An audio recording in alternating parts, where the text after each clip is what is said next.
গতকাল রাতভর রেমালের দাপট এবং বিভিন্ন জায়গায় কিন্তু ক্ষতিগ্রস্ত হয়েছে এবং এই কত কি ক্ষতি হয়েছে এই ঝড়ে সেটা রিপোর্ট নিলেন মমতা বন্দ্যোপাধ্যায়। মুখ্য সচিবের থেকে রিপোর্ট নিলেন মুখ্যমন্ত্রী মমতা বন্দ্যোপাধ্যায়।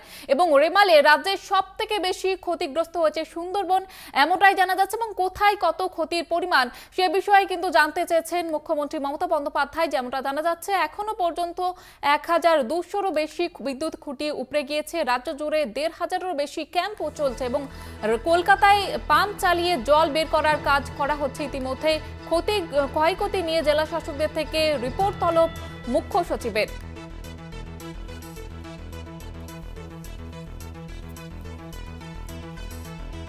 বিশেষ প্রতিনিধি দীপ্তিমান ভট্টাচার্য রয়েছে আমাদের সঙ্গে টেলিফোন লাইনে। দীপ্তিমান, কি জানা যাচ্ছে বিষয়ে?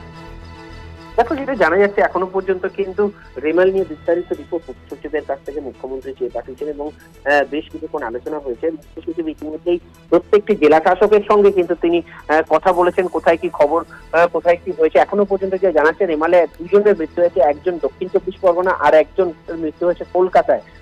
ক্ষয়ক্ষতি সব থেকে বেশি হয়েছে সুন্দরবনের ব্লকে।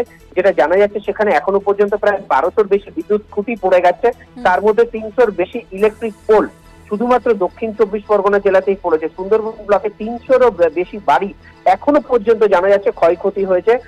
নবান্নে এই বিষয় নিয়ে কিন্তু জরুরি ভিত্তিতে বৈঠক শুরু হয়েছে।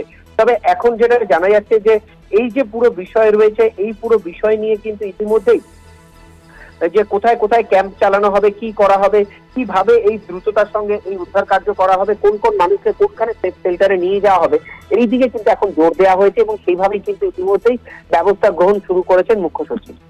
ধন্যবাদ জানাবো দীপ্তিমান। বিশেষ প্রতিনিধি দীপ্তিমান ভট্টাচার্য আমাদের সঙ্গে ছিলেন। যেমনটা আপনাদের জানাচ্ছিলাম, ঝড়ের ক্ষয়ক্ষতি কোথায় কত ক্ষতি হয়েছে এবার সে নিয়ে রিপোর্ট নিলেন মুখ্যমন্ত্রী, মুখ্য সচিবের থেকে রিপোর্ট নিলেন তিনি।